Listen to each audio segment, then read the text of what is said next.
Out in the blood-soaked dust of the Arizona Territory, a place where life was cheaper than a spent bullet, a legend was born. But it didn't come from the barrel of a six-gun or the glint of a prospector's gold.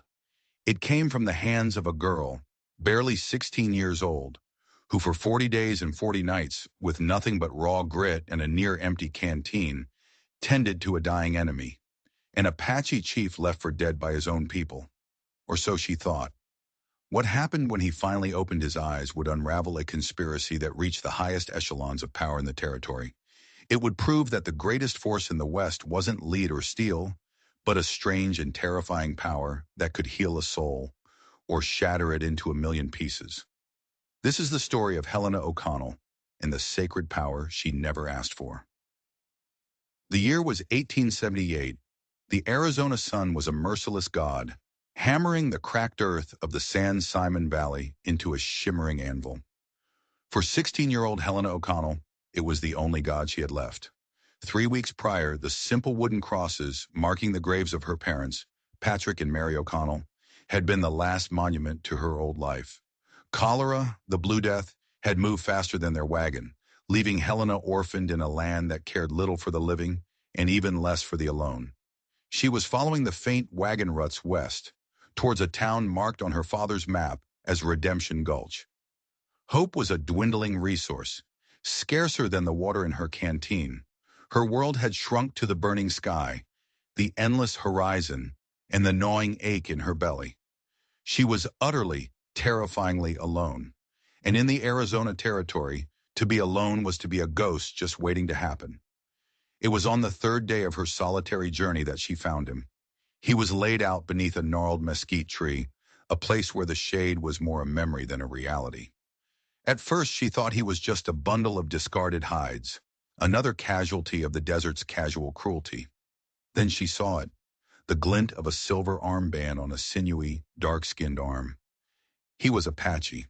The word itself was a terror, whispered in the settlements with tales of raids and savagery. Her father had taught her to fear them, to see them not as men, but as a hostile force of nature, like a flash flood or a dust storm.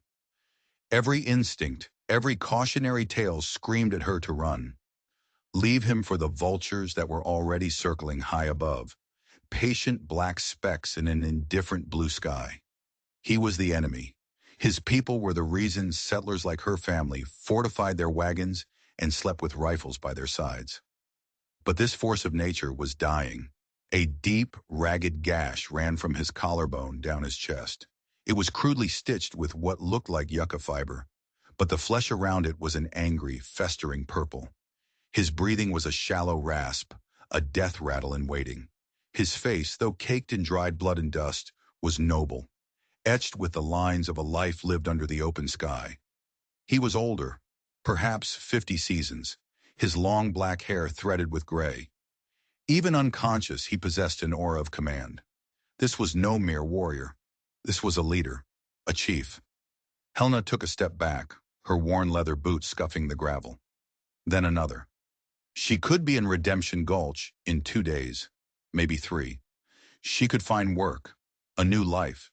She could forget this man, this specter of death in the desert. But then, a low moan escaped his lips. It wasn't a sound of aggression or hate. It was a sound of pure, unadulterated suffering. It was the same sound her mother had made in her final hours. Helena stopped dead in her tracks. The ghost of her mother's hand seemed to rest on her shoulder. Mary O'Connell had been a woman of quiet, unshakable faith. "There is no soul beyond God's grace, Helena," she used to say, "and there is no suffering that compassion cannot touch." Looking at the dying Apache chief, Helena saw not an enemy, but a man at the precipice of the same void that had swallowed her family. Leaving him here wasn't survival. It felt like a second betrayal, a betrayal of everything her parents had stood for. Her decision wasn't a thought, but a feeling, a deep seismic shift in her soul. She knelt. Her hands trembled as she uncorked her precious canteen. She tore a strip from the hem of her petticoat, soaked it, and began to clean his face. His skin was hot as a furnace. Gently she wiped away the grime, revealing a strong jaw, high cheekbones, the proud eagle's beak of a nose. As she cleaned, her fingers brushed against a small leather pouch tied around his neck, tucked beneath his bloodied shirt. Curiosity, or maybe some deeper instinct, made her pull it out. Inside wasn't a talisman or a stone. It was a small folded piece of parchment, official U.S. Army parchment, and on it was a map. A map that showed a route through the canyons, leading directly to a place called Redemption Gulch, the very same town her parents had been so desperate to reach. The coincidence was so jarring, so impossible, that Helena felt a chill run down her spine despite the blistering heat. Why would an Apache chief have an army map leading to a settler town? Why was that town the one her parents had marked on their own map with a frantic, underlined urgency? For a moment, she thought she was delirious from the sun, but the map was real, solid in her trembling hands. And then she saw something else, something that made the blood freeze in her veins. In the corner of the map, there was a name scrawled in her father's distinctive handwriting, Patrick O'Connell, and beside it, a single terrifying word, witness. Suddenly, this wasn't about compassion anymore. This dying man, this enemy chief, was somehow connected to her parents, to their deaths. And the thought that took hold of her was as cold and sharp as a shard of ice. She couldn't let him die, not until he told her what he knew. The quest for survival had just become a quest for vengeance. For the first day and night, she did nothing but give him water, drop by precious drop, moistening his cracked lips. On the second day, she tackled the wound. Her stomach churned, but she steeled herself. Using the small knife her father had given her, she carefully cut the crude stitches. A wave of foulness washed over her, but she didn't flinch. She used nearly half her remaining water to flush the infection, cleaning it as best she could with strips of her own clothing. She knew a little of herbs, things her mother had taught her for fevers and cuts. She found creosote bushes, known for their cleansing properties, and mashed the leaves into a poultice to pack the wound. She found a prickly pear cactus and, using 2 flat rocks, carefully burned off the needles, slicing the pad open to get to the soothing, gel-like flesh inside, which she applied to his fevered brow. The days bled into one another, a grueling cycle of sun and stars. Her own hunger became a constant, dull companion. She learned to forage, finding edible roots and bitter berries that stained her lips but kept her alive. She set simple snares, catching a single, scrawny rabbit that felt like a banquet from the Lord himself. The nearby dry wash held a secret, a place where the sand was damp. She dug for hours with her bare hands, eventually reaching a trickle of muddy, life-giving water. This became their lifeline. Every morning and every evening, without fail, she would bathe him. She would clean the wound, change the poultice, and gently wash his body. It became a ritual, a sacred silent communion between the orphaned Irish girl and the dying Apache chief. She spoke to him, filling the vast silence with stories of her life in Missouri, of her father's booming laugh and her mother's gentle lullabies. She didn't know if he could hear her, but it didn't matter. In talking to him, she was keeping a part of herself alive too. But now her stories were tinged with questions. "Did you know my father?" she'd whisper to his unconscious form. "What were you a witness to?" Her compassion was now a mask for a burning, desperate need for answers. The settlers had a saying, "The only good Apache is a dead Apache." But as her hands cleaned his body, as she fought for his life, she saw the scars of older battles, the strength in his limbs, the humanity in the unconscious flicker of his eyelids. She was nursing a man. But was he a victim? Or was he the monster responsible for her parents' graves? The uncertainty was a torment worse than any hunger. Days turned into weeks. 10 days, 20, 30. The vultures gave up and flew away. The chief remained suspended between life and death. Helena grew gaunt, her skin burned brown by the sun, her dress tattered, but her eyes held a new kind of fire. It was the fierce, unwavering resolve of a guardian holding the key to her past. On the morning of the 40th day, a change occurred. The blistering heat of his fever, a constant presence for weeks, had finally broken. His skin was cool to the touch. The ragged wound on his chest was no longer an angry maw. It was a clean, healing line. the new pink skin knitting itself together in a way that seemed almost miraculous. Helena sat back on her heels, exhausted, but filled with a fragile, fluttering hope.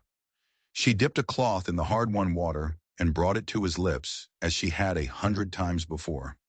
And then it happened. His eyes, black as obsidian, snapped open. They were not dull or clouded, but sharp, intelligent, and utterly aware. They fixed on her, not with confusion, but with an unnerving, ancient intensity. His hand, surprisingly strong, shot out and clamped around her wrist. Helena froze, her heart leaping into her throat.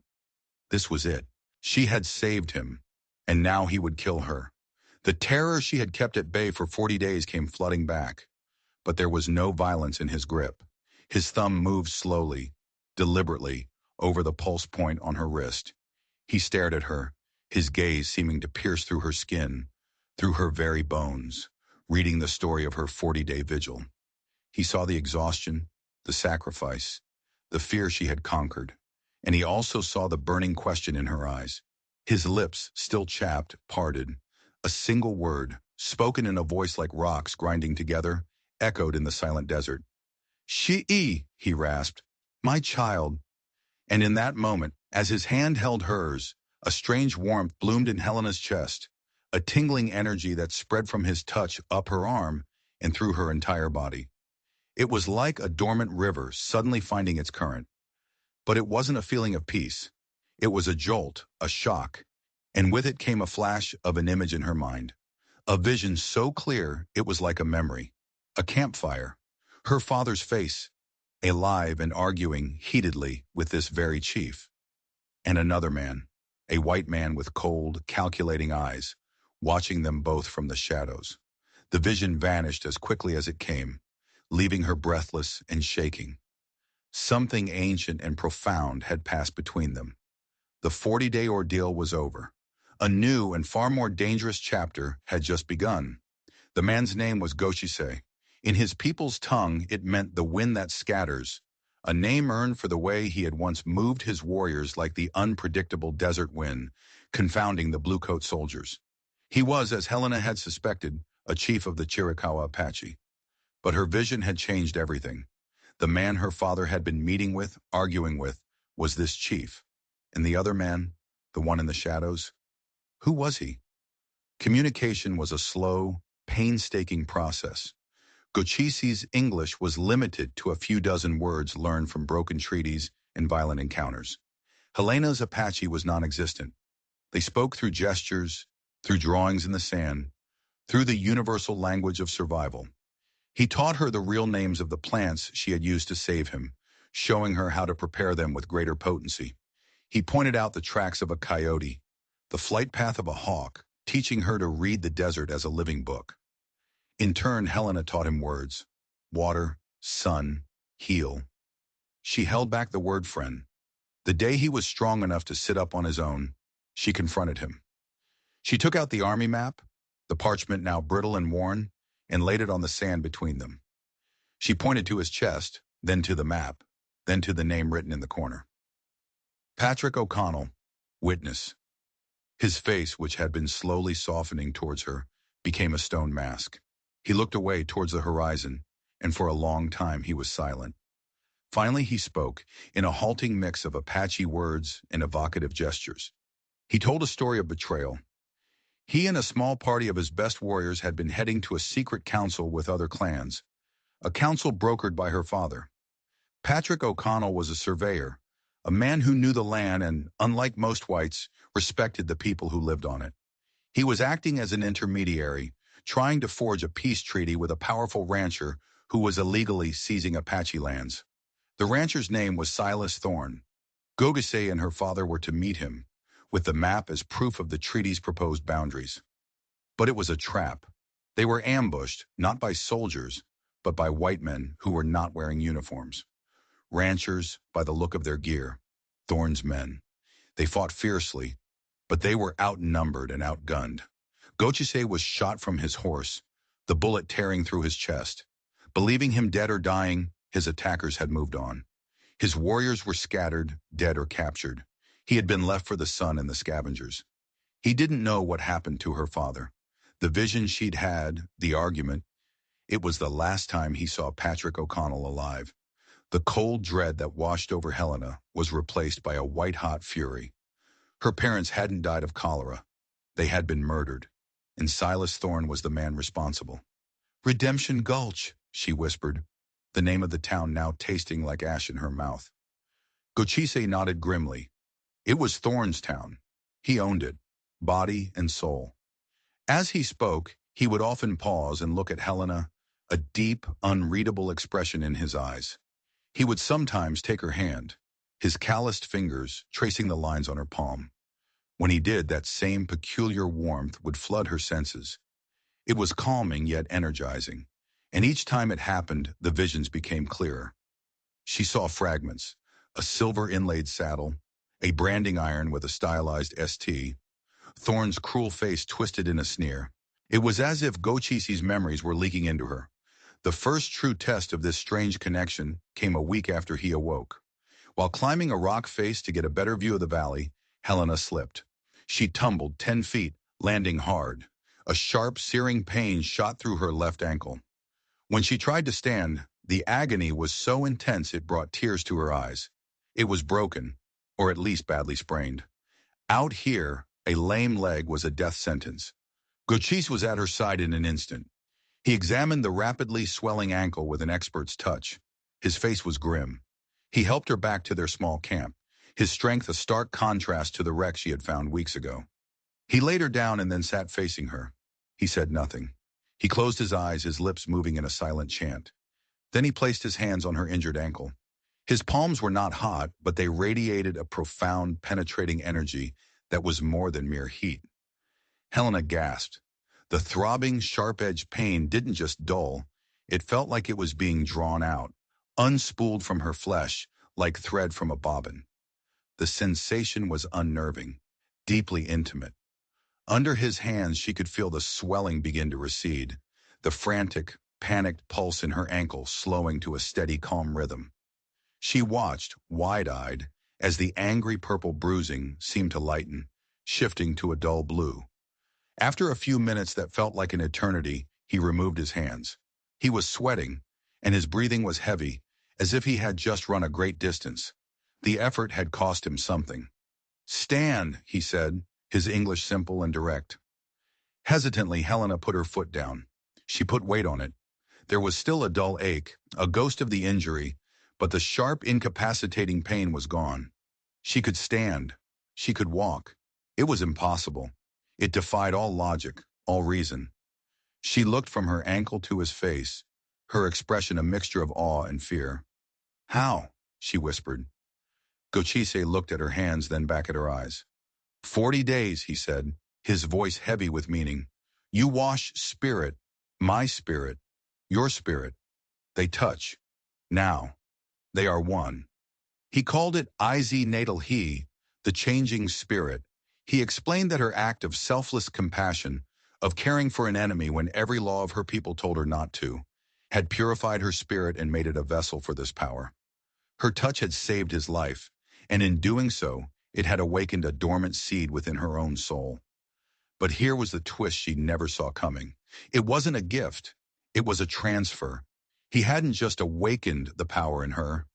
A part of his own life force, his own spirit energy, had flowed into her.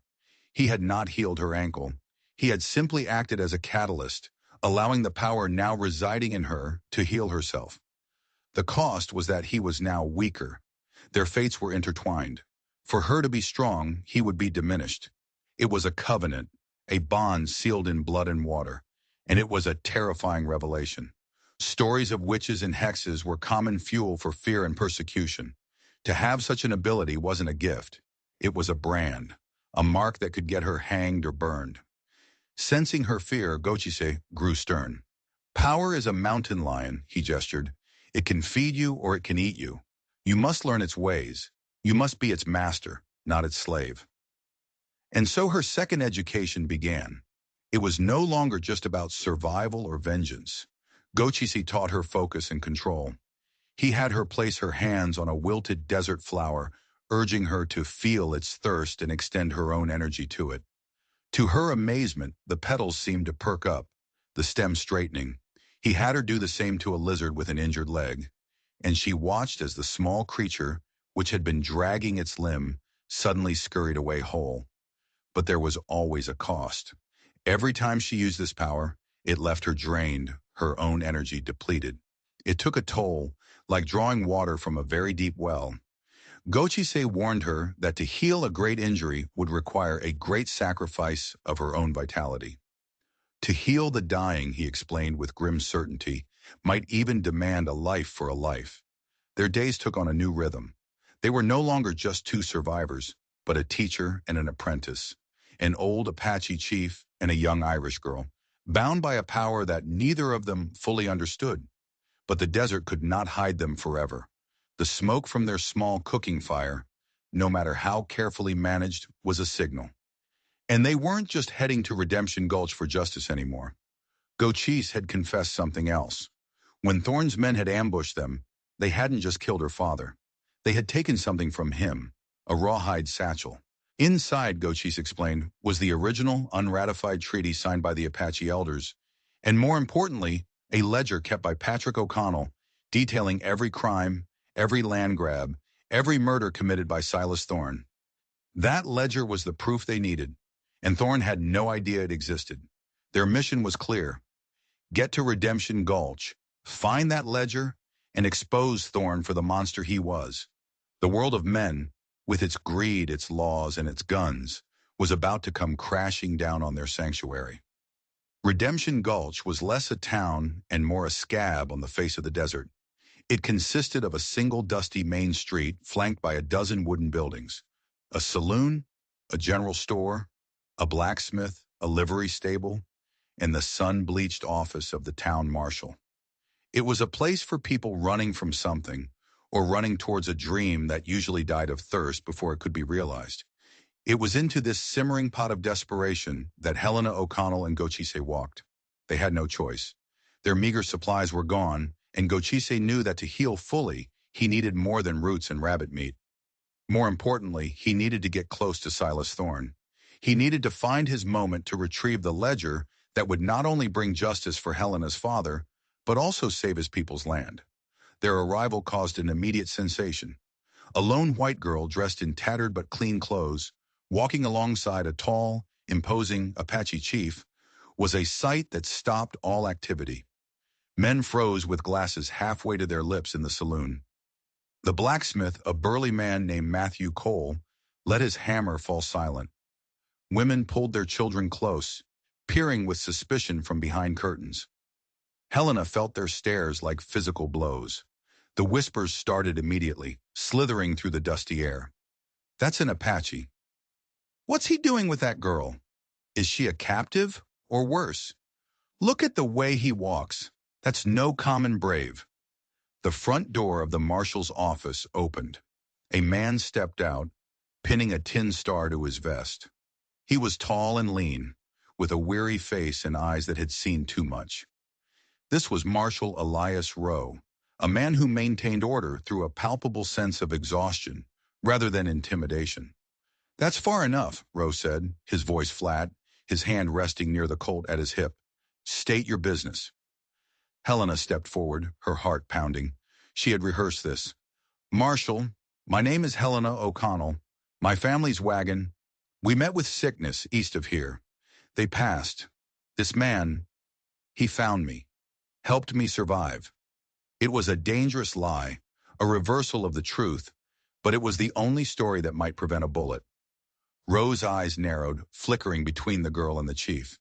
He didn't look convinced. And him? He is a friend, Helena said, her voice firm, surprising herself. Before Rowe could respond, another man emerged from the shade of the general store's porch. He was immaculately dressed for such a dusty place, in a dark waistcoat and polished boots. His face was handsome in a severe way, with cold, calculating eyes and a thin, predatory smile. Helena didn't need to be told. She knew him from her visions. It was Silas Thorne. A friend. Thorne's voice was smooth as oiled leather, but carried a clear note of derision. Miss, I believe you are mistaken. There are no friendly Apache. There are the living and there are the dead. He is unfortunately the former. Gochise stood silent, his posture regal, his gaze fixed on Thorn. There was a flicker of recognition, a tensing in his shoulders that only Helena could see. He recognized the man, but the crucial part was, Thorn did not recognize him. To Thorn, Gochise was just another savage, a face in a crowd he'd left for dead months ago. Now, Silas, Marshal Rose said, a weary edge to his voice, let's not be hasty. Hasty? Thorn laughed, a dry, unpleasant sound. Elias, this savage is Chiricahua. His kind burned the Miller homestead last spring. They stole cattle from the Double T just a month ago. His presence here is a threat, a spark in a tinderbox. Helena saw the flicker in Gochise's eyes again. The pieces began to click into place in her mind. The ambush. Men who were not soldiers. Ranchers. A cold dread washed over her. These were the men. Thorn was the man who had ordered her parents' murder. He's done nothing wrong, Helena insisted, stepping protectively in front of Gochise. He needs medicine and food. Her defiance seemed to amuse Thorn. He looked her up and down, his gaze lingering in a way that made her skin crawl. The girl has spirit. Perhaps she's been out in the sun too long. Marshal, for the good of the town, I suggest you lock him up until the army can be notified. On what charge? Rowe asked, though his voice lacked conviction. Vagrancy, trespassing. Being Apache on a Tuesday, take your pick, Thorn said with a dismissive wave. The tension was thick enough to choke on.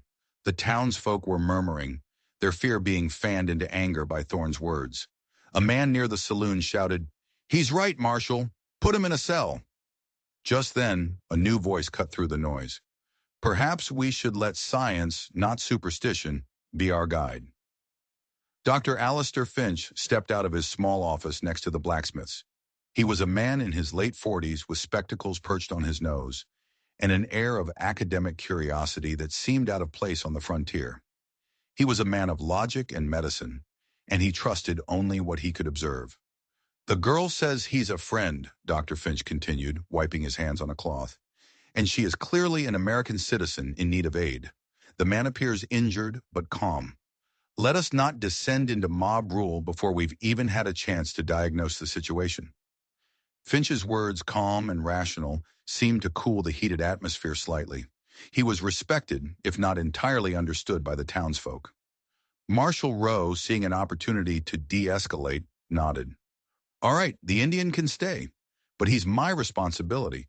One wrong move, one threatening glance, and he's in a cell. Understood? He looked directly at Gochise. Gochise gave a slow, deliberate nod. And the girl, Thorn added, his eyes still on Helena. She'll need a place to stay. Mrs. Gable at the general store could use some help. A young lady shouldn't be unchaperoned. The offer sounded benevolent, but it felt like a cage being built around her. Thorn wanted her close. He wanted to know what she knew. Helena had no choice but to agree. She and Gochise were separated. She was led to the general store, a world of calico fabrics and tins of beans, under the watchful, gossiping eye of Beatrice Gable. Gochise was taken by Dr. Finch, who, out of medical curiosity, offered to properly examine his wound. As Helena swept the dusty floorboards of the store, she could feel Silas Thorn's presence like a shadow over the whole town. He hadn't recognized Gochise, not yet, but Gochise had recognized him. They were in the lion's den, and the lion was circling, sniffing the air. The fragile peace wouldn't last, and as she swept, she felt that strange warmth tingling in her hands, a power she was terrified to use, but knew with chilling certainty that she would have to. But that wasn't the only secret in Redemption Gulch. That night, Dr. Finch wasn't just examining Gochise's wound, he was documenting it. In a locked private journal, he sketched the scar, noting its unnatural healing speed. Then he made another entry. Subject B, male, Chiricahua, displays remarkable regenerative properties, consistent with the legends of the IZ natal he. The girl, subject A, is the catalyst. Must observe their interaction under duress. This could be the discovery of a lifetime. The compassionate doctor wasn't an ally. He was a scientist who had just found his prize specimens. Life in Redemption Gulch was a tightrope walk over a pit of vipers. Helena worked from sunup to sundown in Gable's general store, stocking shelves, weighing flour, and enduring the constant barrage of suspicion from the townsfolk. She was the Indian girl, a pariah pitied by some and reviled by most. Beatrice Gable, a woman whose piety was matched only by her love of gossip, treated Helena like a charity case in a ticking bomb, watching her every move. Silas Thorne was a constant, unnerving presence. He would visit the store under the pretense of business, his cold eyes dissecting her, trying to glean her secrets. "You're a long way from home, Miss O'Connell," he'd say, his voice a silken threat. "A girl like you needs protection. You should be careful of the company you keep." He was probing, searching for weakness, for any sign that she knew more than she was letting on. Her only solace were her brief, supervised meetings with Gochise. Dr. Finch, feigning fascination with the chief's remarkable recovery, had given him a room in the back of his clinic. "The tissue regeneration is unlike anything I've ever seen," Finch would mutter, peering at the scar on Gochise's chest through his spectacles. "By all rights, this man should be dead." He'd ask Helena pointed questions. "Did you use any native remedies? Poultices? Chants?" He was trying to get her to reveal the nature of her power, not out of concern, but for his research. Gochise saw it instantly. "The man with glass eyes," he warned Helena in a low tone. "He does not see a person. He sees a butterfly to pin to a board." During their meetings, Gochise urged patience. "The wolf circles before it strikes. We must know the ground." He was studying the town, the people, the power dynamics. He saw that Thorne was not just a rancher. He was the town's puppeteer. And Marshall Rowe was a puppet whose strings were tangled in debt and a dark secret Gochise was beginning to suspect. The ledger, Gochise was certain, would be in Thorne's office at his ranch, the one place they couldn't reach. The power in Helena's hands remained their secret, a tingling warmth she felt whenever she was anxious or emotional. She tried to suppress it, terrified of what would happen if it were revealed. Then came the fever. It started with the children, as it so often did. A lung fever, what the doctor called pneumonia. It struck fast and hard. The first to fall ill was Annie, the 9-year-old daughter of the blacksmith, Matthew Cole. Cole was a good man, a widower whose daughter was his entire world. He doted on her, and the town had a soft spot for the quiet, hard-working man and his bright, pig-tailed girl. Dr. Finch did everything he could. He administered quinine, applied cold compresses, and sat by her bedside day and night. But Annie only got worse. Her breathing became a shallow, liquid-filled struggle. Her fever raged, sending her into delirium. After 3 days, a grim-faced Dr. Finch pulled Matthew Cole aside. "I've done all I can, Matthew," he said softly, his scientific certainty shattered by the reality of his failure. "Her lungs are filling. It's in God's hands now." The news spread through the town like a death knell. Matthew Cole was inconsolable, his huge frame racked with sobs that echoed from his small house behind the smithy. That evening, Helena was sweeping the porch of the general store when she saw Cole stumble out of his house, his face a mask of utter despair. He looked to the sky as if cursing it. The sight of his raw, paternal grief broke through Helena's fear. She saw her own father, helpless, as her mother's life faded away. She saw herself, alone by a wagon, wishing for a power she didn't have. But now she did. Making a decision that would alter her destiny, she dropped the broom and walked across the street. She ignored Mrs. Gable's sharp, "Helena, you come back here." She found Gochise in his room. He took one look at her face and understood. "You are sure?" he asked, his voice grave. "The cost is great. You expose the weapon before the battle begins." "I can't let her die," Helena whispered, her hands trembling. "I can't." "Then you do not go as Helena O'Connell, the store girl," he instructed, his eyes intense. "You go as Izzy Natal He. Let the spirit guide your hands. Do not think. Feel." She slipped out the back of the clinic and went to the blacksmith's house. She knocked softly.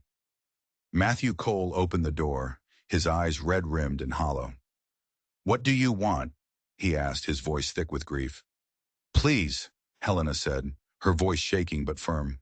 "Let me see her. I might be able to help." Cole looked at her, this strange girl who everyone whispered about.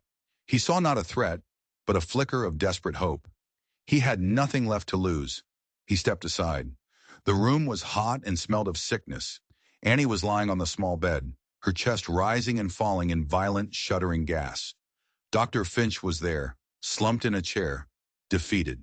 He looked up in surprise as Helena entered, but there was a strange, eager glint in his eye. This was the duress he'd been waiting for.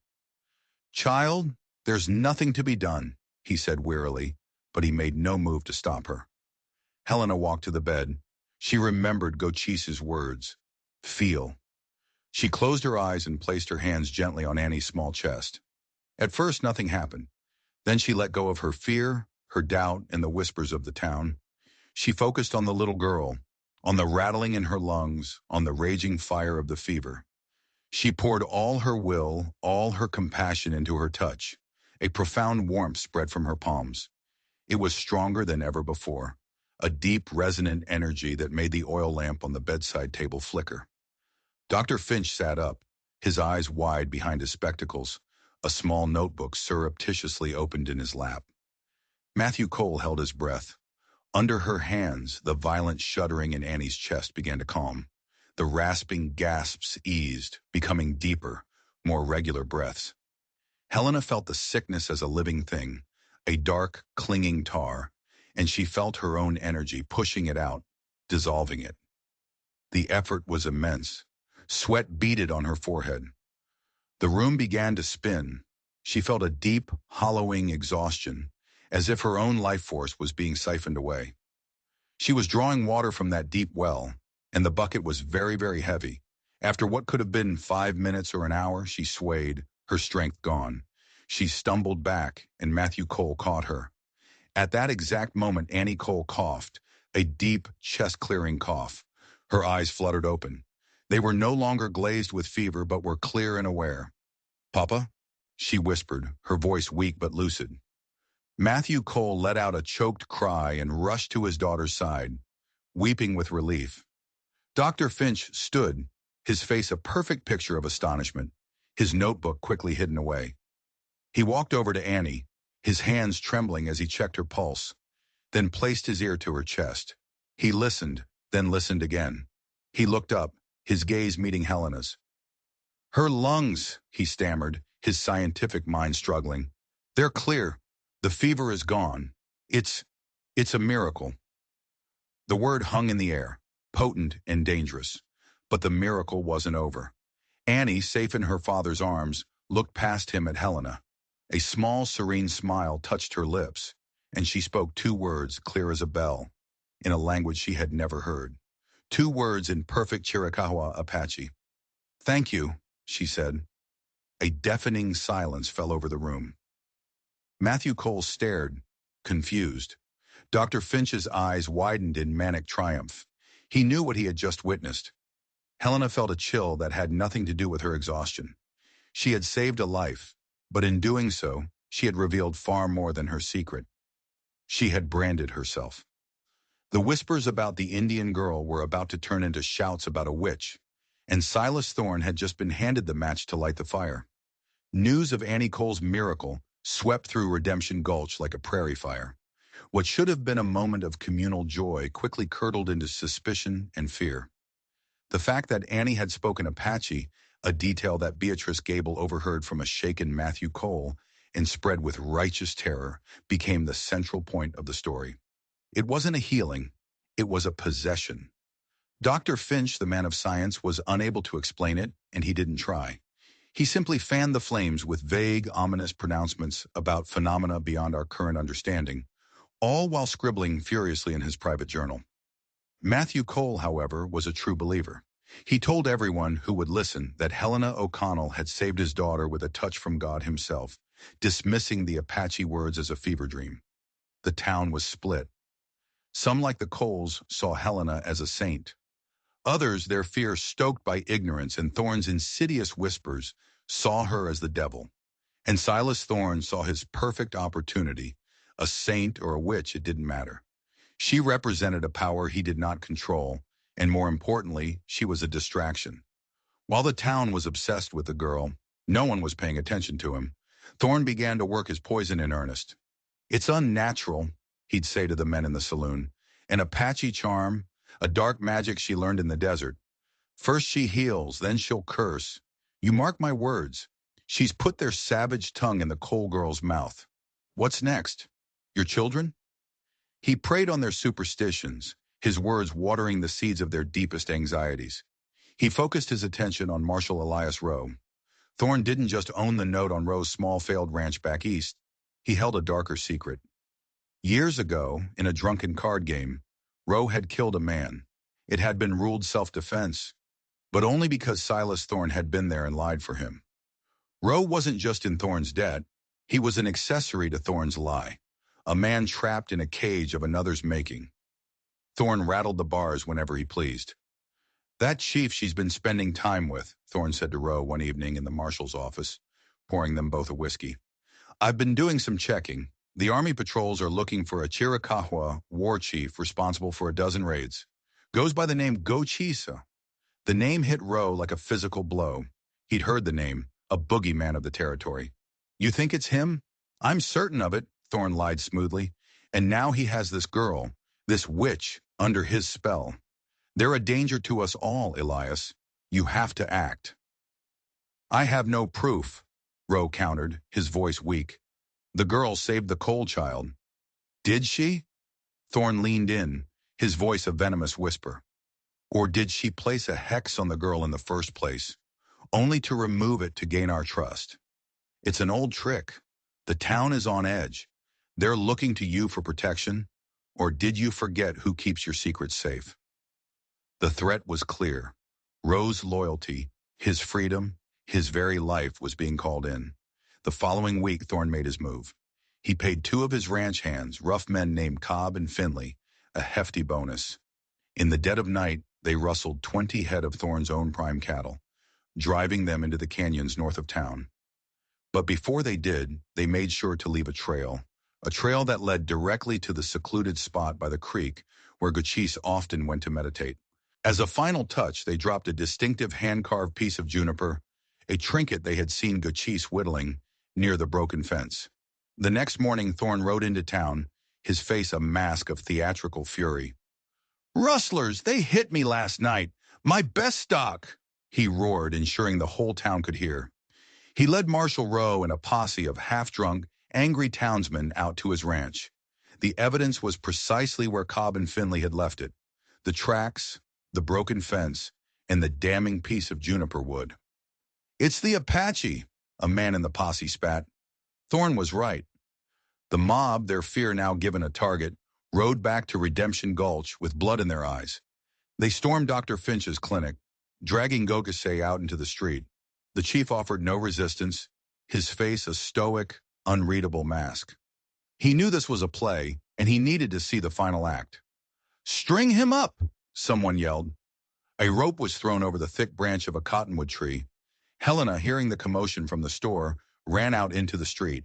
She saw Gochise, bound and stoic, and the hate-filled faces of the men surrounding him. She ran to his side, trying to shield him. He didn't do this.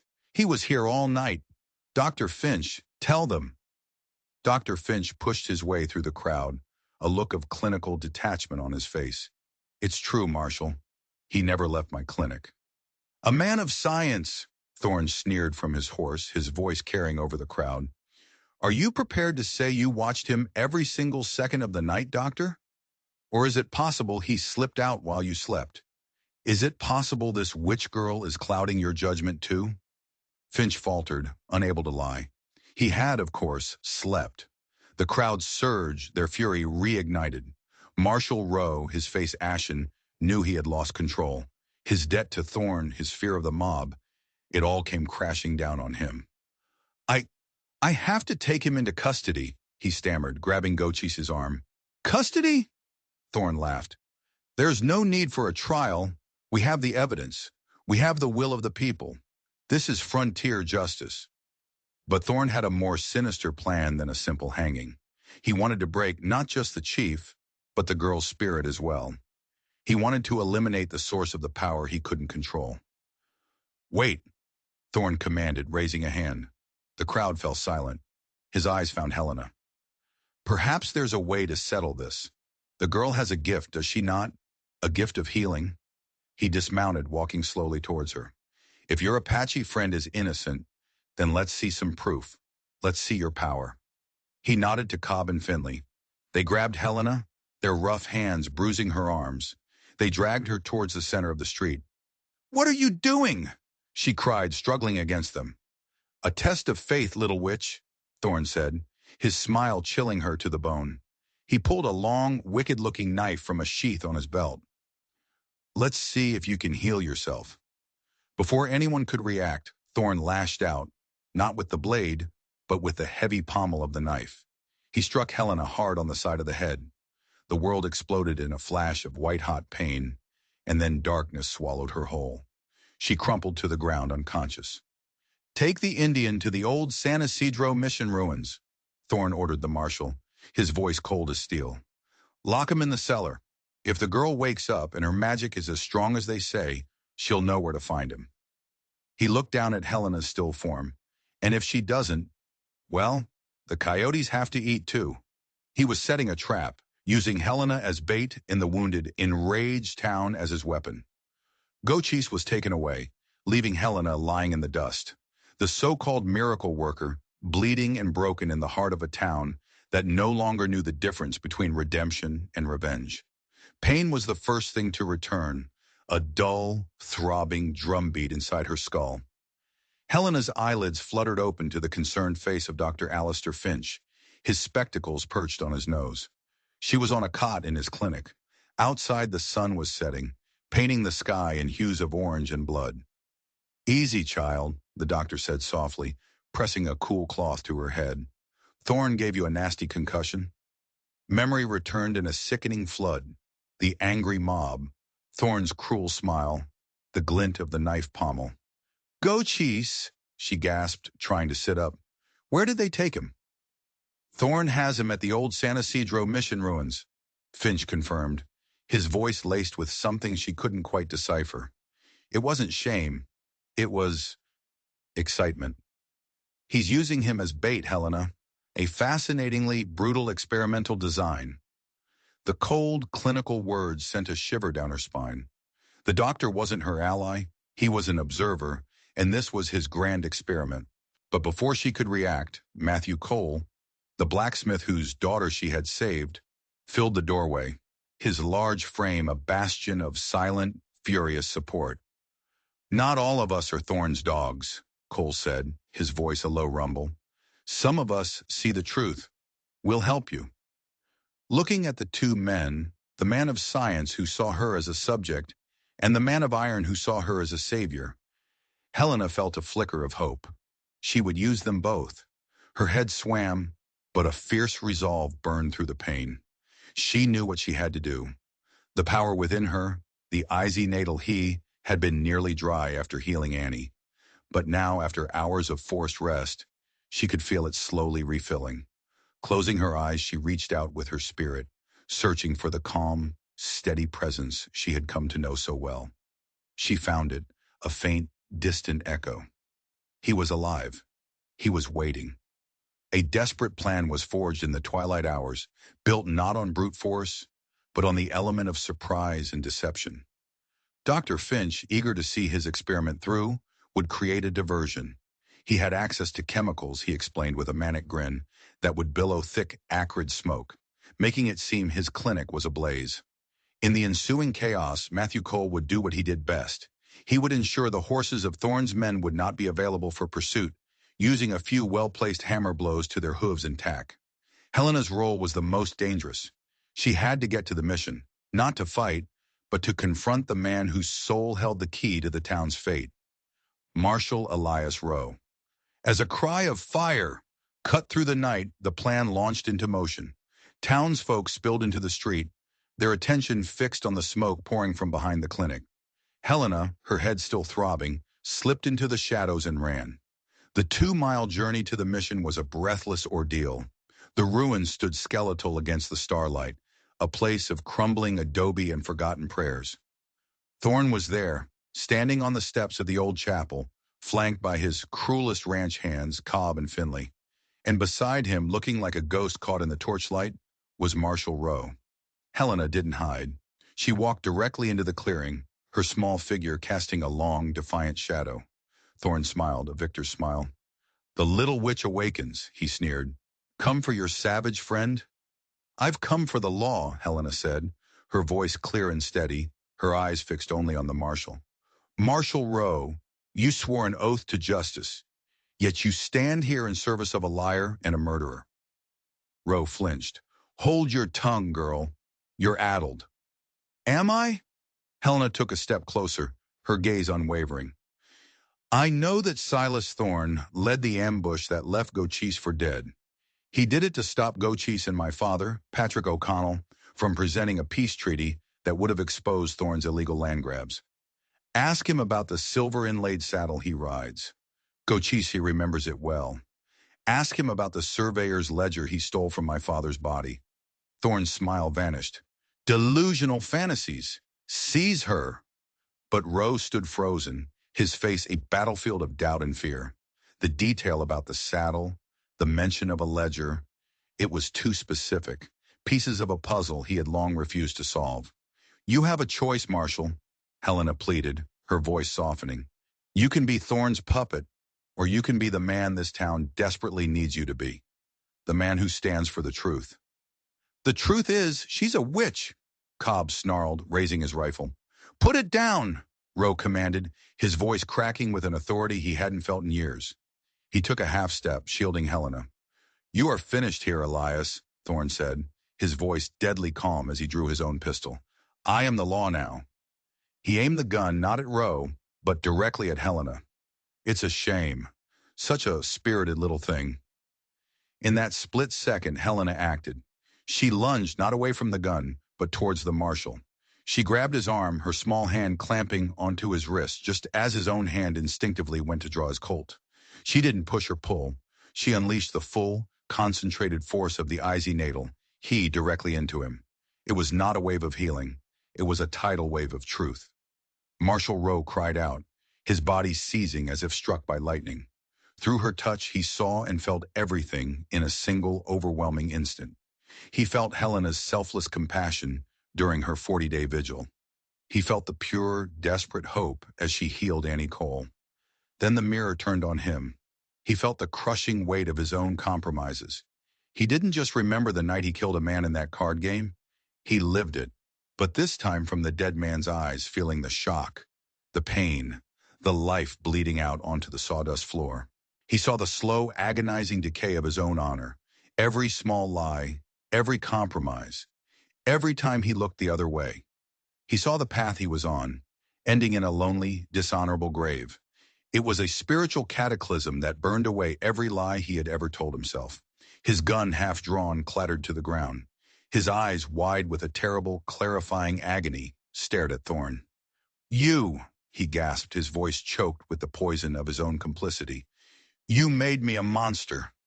Thorne, stunned by this bizarre turn, hesitated for a fatal second. It was all the opening that was needed. But the help didn't come from where he expected. From the shadows of the crumbling bell tower, an arrow hissed through the night. It didn't kill. It struck with surgical precision, pinning the sleeve of Thorne's gun hand to the thick wooden doorframe behind him. Thorne screamed in pain and shock, his pistol firing harmlessly into the sky. But it wasn't Gochise who emerged from the darkness.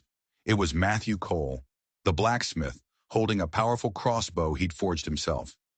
His face was grim, his eyes filled with the righteous fury of a father defending his child's savior. "That's for Annie," he growled.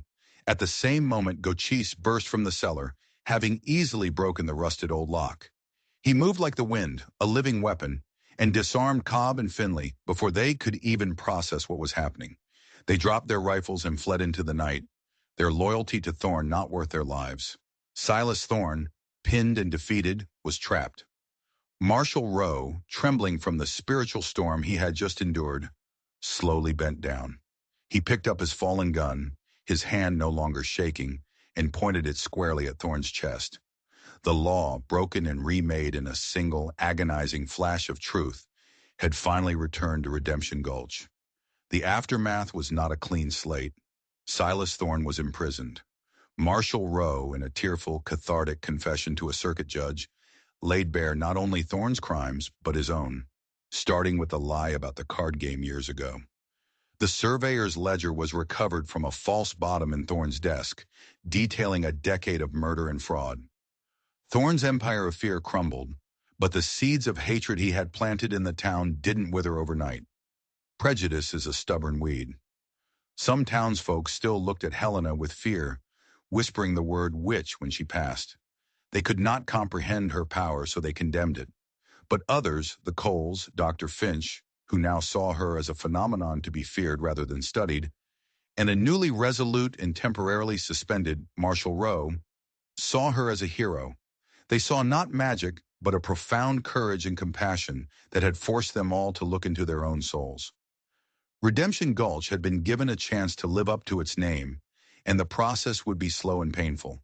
Gochis, his name cleared, was a chief without a tribe. Word eventually reached them that the remnants of his scattered band had journeyed north to join other clans, believing him dead. He was free, but he was a living ghost in a changing land. A few weeks later, as the first signs of autumn began to touch the high desert, Helena stood with Gochis on the bluff overlooking the town. The choice before her was stark. She could stay, carving out a life under the protection of her few friends, forever marked as an outsider. Or she could leave, disappearing into the vast anonymity of the West. "What will you do, Izzy Noddlehe?" Gochise asked, his gaze on the distant mountains. "I am not a healer of bodies, am I?" Helena replied, looking at her own hands. They looked like the same hands that had buried her parents, but they felt entirely different. "That day with the marshal, I didn't heal him. I showed him the truth. The deepest wounds are in the spirit." Gochise nodded. "To heal the spirit, you must show it its own reflection. It is the most painful medicine." Helena finally understood. Her power wasn't about mending flesh or curing fever. That was merely a side effect. Its true purpose, the sacred power she had earned through her 40-day trial, was the power of empathy. An empathy so profound it could force a person to confront the truth of their own heart. It could heal, but it could also break. It was a key that could unlock a soul, for good or ill. "I can't stay here," she said, a quiet certainty in her voice, "and I cannot go with you.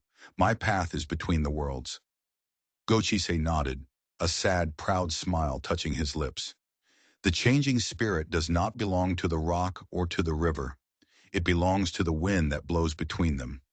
She did not become a legend of the gunfighters or the gold miners.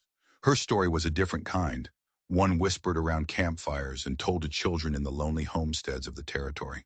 They said there was a young woman who walked the frontier, belonging to no one and to everyone. They called her the soul healer. They said she would appear in towns torn apart by greed and hatred, in mining camps poisoned by disputes, in settlements on the brink of war with the native tribes. She never stayed long. She would find the heart of the conflict, the source of the pain, and she would touch one person, a corrupt sheriff, a hateful preacher, a vengeful rancher. And through that one touch, she would hold up a mirror to the community's soul, forcing it to see its own ugliness, its own capacity for redemption. She was never seen with a weapon. Her only companion was a quiet, dignified Apache elder who walked a pace behind her, her guide, her guardian, her first friend, her anchor. She was Helena O'Connell, the girl who bathed the dying chief for 40 days, and in doing so, became a living legend. A testament to the fact that in the brutal heart of the Wild West, the greatest force for change wasn't violence or vengeance, but the simple, devastating, and miraculous touch of truth. The story of Helena O'Connell isn't just a tale of the Old West. It's a testament to the incredible power of compassion in a world defined by conflict. She faced the choice we all face at some point, to walk away from suffering or to meet it with an open heart. Her 40-day vigil wasn't just about saving a man's life. It was about refusing to let the hate of her time extinguish the humanity within her. The sacred power she received wasn't magic, but the amplified force of empathy itself, the ability to make someone truly feel the consequences of their actions. Her legend reminds us that the greatest changes in the world often start with a single, courageous act of kindness. If this story of courage, sacrifice, and the hidden powers of the human spirit moved you, please take a moment to hit that like button. Share it with someone who loves a story that's more than just history. And most importantly, subscribe to our channel for more true life legends from the forgotten corners of the past. What part of Helena's journey resonated with you the most? Let us know in the comments below.